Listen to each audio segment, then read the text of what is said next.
Okay, hello, welcome to AMT 181, Navigations and Communication Systems. Please, I don't even know if there's anybody on here, but please type in the chat if you can hear me. Otherwise, I'm just going to go ahead and get started.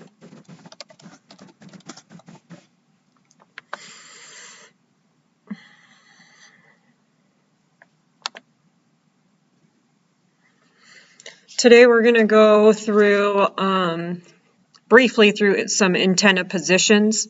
So all the antenna positions that you'll need to know for this class, there's a couple different diagrams I have. So one is really in-depth and one is pretty basic. We'll talk about transponders. We'll go over ELTs, a little bit on GPS, and we'll talk about static discharge or wicks.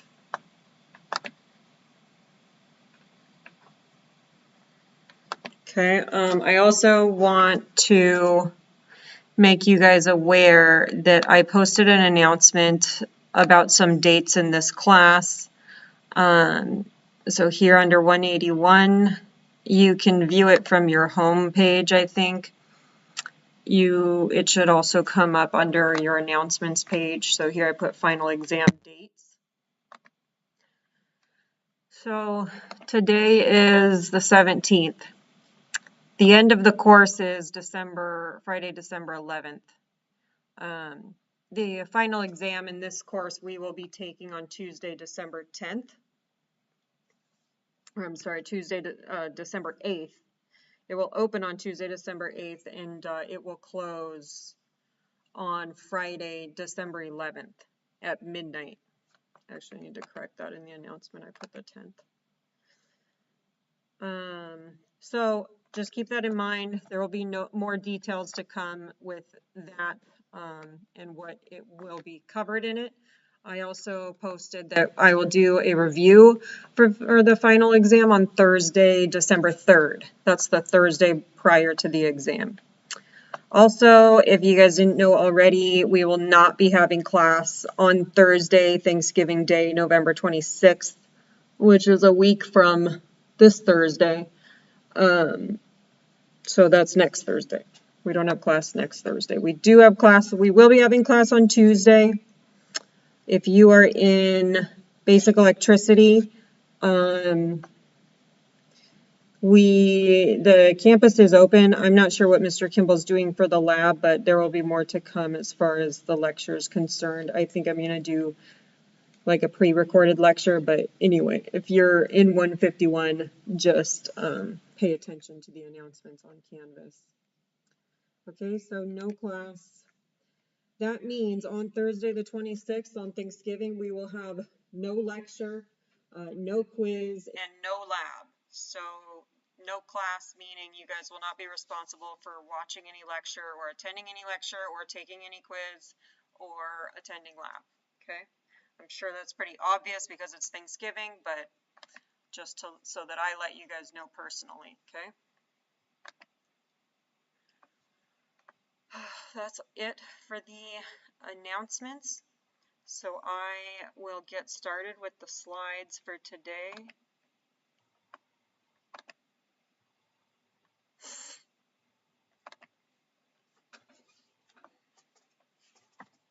Okay, so antenna position. So I have a diagram for you here with a lot of the antennas that we've already discussed, such as VOR, RNAV, your ADF antenna, ELT antenna, GPS we're going to discuss today, and ELTs, VHF comm, your glide slope radar. So those are all locations of your antennas, common antennas that you'll find on fixed wing aircraft. This is a diagram of a larger commercial aircraft. So much more in-depth, more antennas for many different things. So be familiar with those and their general location. Transponders. Transponder is a type of radar equipment found on the aircraft to make it easier for the ATC, air traffic control, to identify specific aircraft so that they can prevent mid-air collision and provide guidance to the aircraft. We have two types of radar. We have primary and secondary. Primary radar enables the radar to see all the blips on the radar scope and looks the same. Secondary radar enables the radar to distinguish the friendly aircraft from the enemy aircraft. That would be more so in military versions. So two types of radar are primary radar and secondary radar. Transponder is an automatic receiver and transmitter that can receive a signal from a ground station and send a reply back to the station. This is used to identify aircraft on radar. Identification, or squawk, is 1200 for VFR flight. We'll go into those codes a little more. Squawks are assigned by ATC for IFR flight, used for emergency transmissions. So we have three modes of operation with our transponders. Mode A is location only, non-altitude reporting.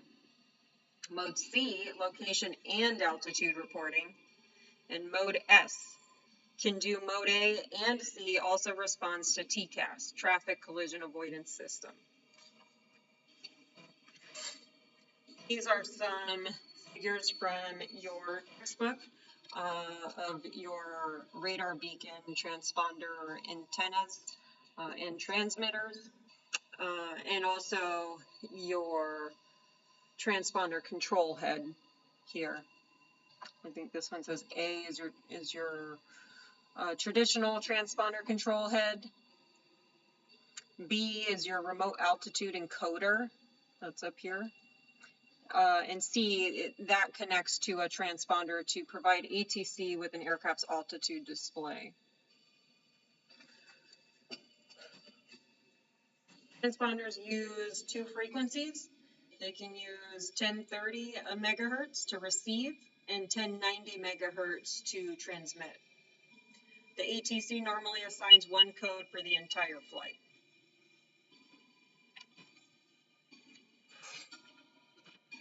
Both the transponder and the DME, that's our distance measuring equipment, receive and transmit pulsed signals. A minimum of 36-inch separation is required to avoid crosstalk, mutual radio frequency interference. Our transponder codes, we have 4 zeros. This is used by the military as a transponder code. 1200, as was mentioned, aircraft operating under VFR and not under ATC control. And then there's also 7500, 7600, 7700 are reserved for specific types of aircraft emergency situations. Possible code setting range from 4 zeros to 4 sevens, no 8s or 9s, octal coding.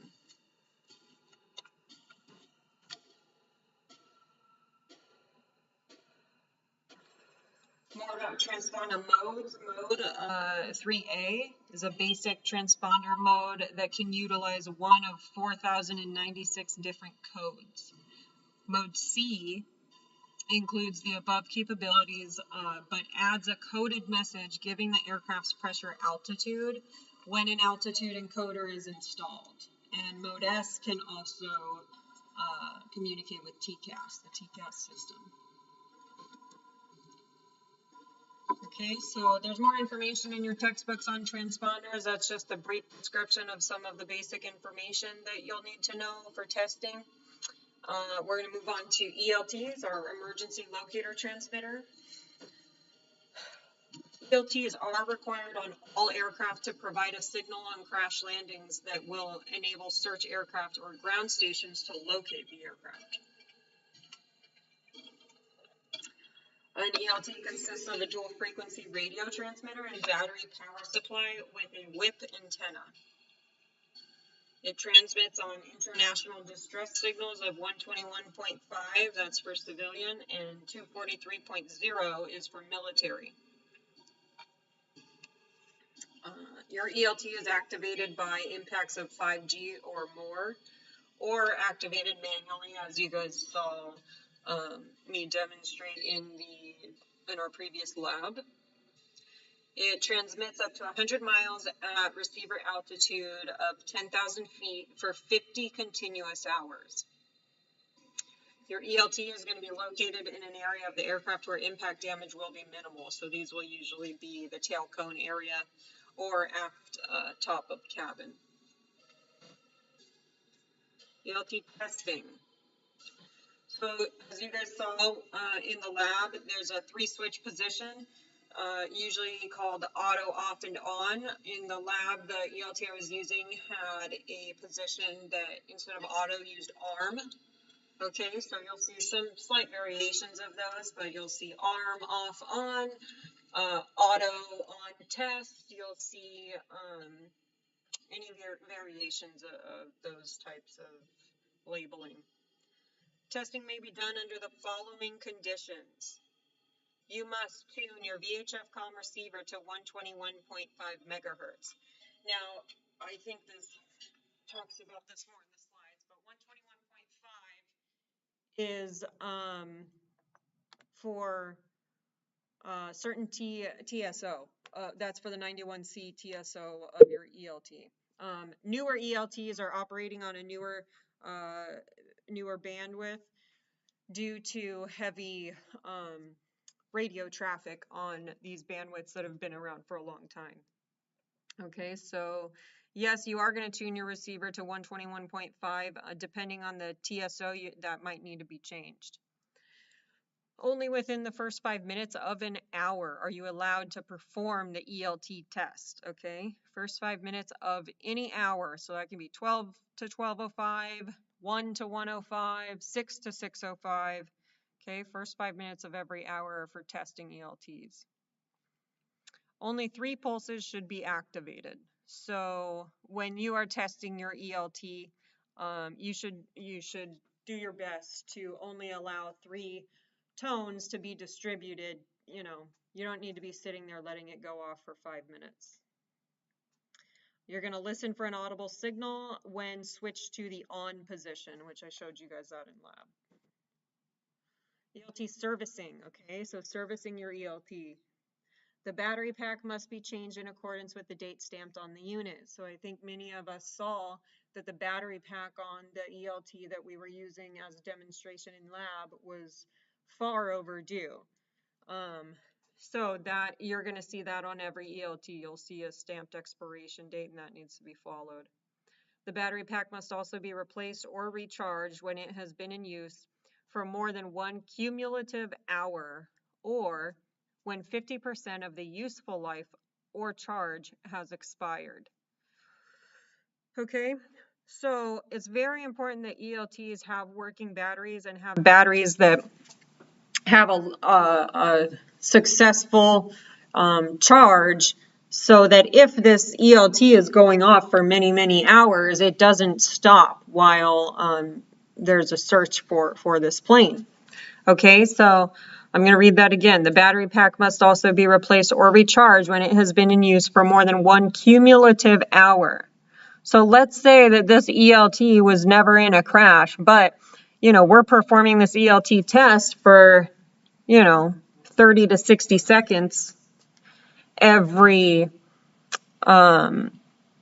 test. That starts to add up. It doesn't add up quickly, but eventually these batteries need to be replaced or recharged, because it is very important that they have a essential amount of charge in order to be flying around in these planes for safety. And same thing, when 50% of the useful life or charge has expired, those batteries need to be replaced. Testing should be performed regularly. Inspections must be made every 12 calendar months. The regulations that pertain to the servicing of ELTs are your FAR Part 91.52.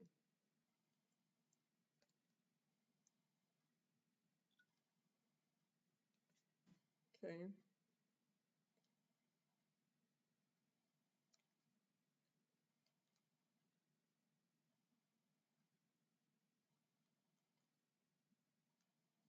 Just a second, I need to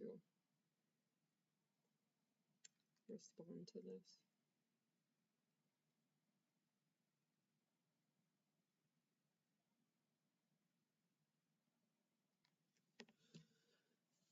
Okay, so here's some information on your ELTs. We're using CFR Title 14, Part 91.207. That's going to give you all the specifications on requirements for ELTs for aircraft. Equipment, instrument, and certificate requirements are covered under that. We have two TSOs that can be used. We have TSO C126, which is the newer TSO, and TSO C91, which is the one that you guys saw in the demonstration. You will also use AC 4313 has steps for performing ELT tests and requirements. The new ELTs should conform to TSO C126 instead of the old TSO C91.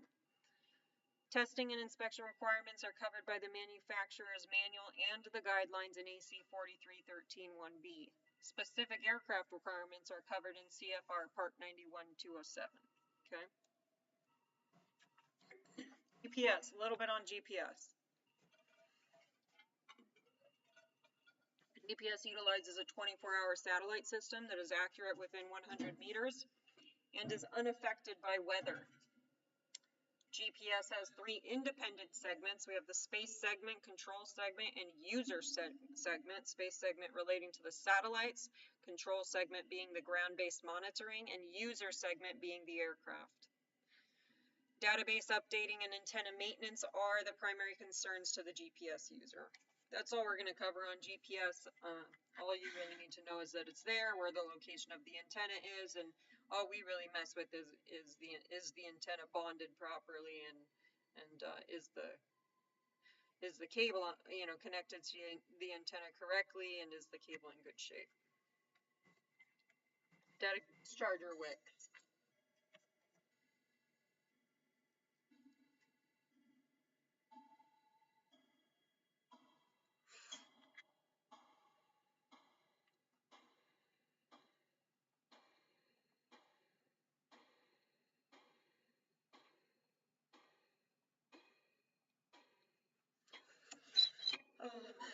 Static discharger wicks, okay? Commonly known as static wicks or static discharger wicks. These are installed on trailing edges of the aircraft, such as ailerons, wings, rudders, vertical stabs, horizontal stabs, and elevators. Friction from the aircraft structure and the outside air during flight cause an accumulation of static charge in the aircraft extremities, wings, rudders, etc. Static dischargers dissipate that accumulation that builds up. Static dischargers will not prevent an aircraft from being hit by lightning. They reduce radio receiver interference caused by corona discharge.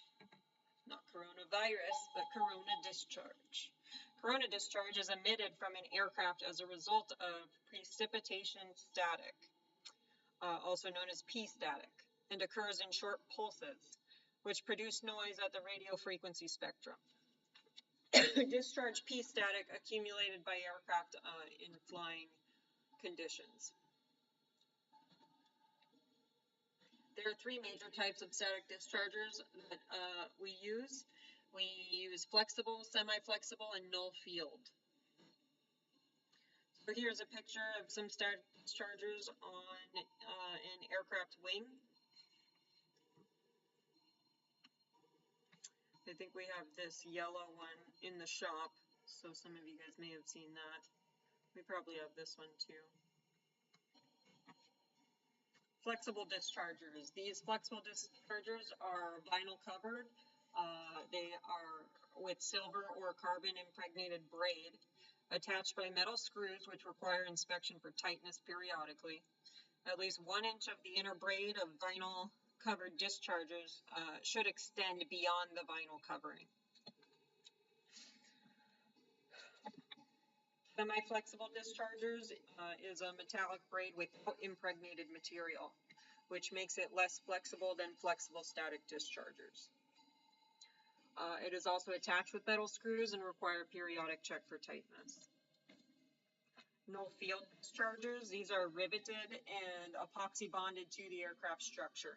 A resistance measurement from the mount to the airframe should not exceed 0.10 ohm. Static dischargers will not function if they are not properly bonded to the aircraft. Access panels, doors, cowls, navigation lights, antenna mounting, all of these can create static noise if they cannot discharge through the static wick. Inspection of static dischargers. We want to check for physical security of mounting attachments, wear or abrasion of the wicks, missing wicks, completely missing ones, everything having to do with physical security of those discharger wicks. We want to check assurance that 1 inch of the inner braid of flexible vinyl cover wick extends beyond the vinyl covering. That's in your flexible dischargers. Assurance that all dischargers are present and securely mounted to their base. We want to check for assurance that all bases are securely bonded to the skin of the aircraft. Any sign of excessive corrosion or deterioration of the discharger tip. We want to check for any lightning damage shown by pitting of the metal base. And we also want to check that the ohm value of the static wick itself is in accordance with the manufacturer's instructions. So bonding versus grounding. Bonding provides a necessary electrical connection between metallic parts of an aircraft. Grounding is the electrical connecting of a conducting object to the primary structure for return of current. Bonding. When all metal parts of an aircraft have the same amount of static discharge, the aircraft is properly bonded. If the aircraft is improperly bonded, the accumulation of static charge can pose a fire hazard risk and cause radio interference. We want to protect the aircraft and personnel against hazards from lightning discharge. Bonding also provides current return paths and protects personnel from shock hazards. Bonding prevents development of radio frequency potentials and provides stability of radio transmission and reception and prevents accumulation of static charge. Okay, so that's it for lecture today. We went over antennas, transponders, ELTs, GPS, and static discharger wicks. Don't forget to take the quiz. We'll be open at 6 p.m. So I will see you guys in lab before that. If you have any questions, you can email me or you can ask me in lab. Okay? The slides will be available on Canvas tomorrow. They will be posted for you. That's it. Bye-bye.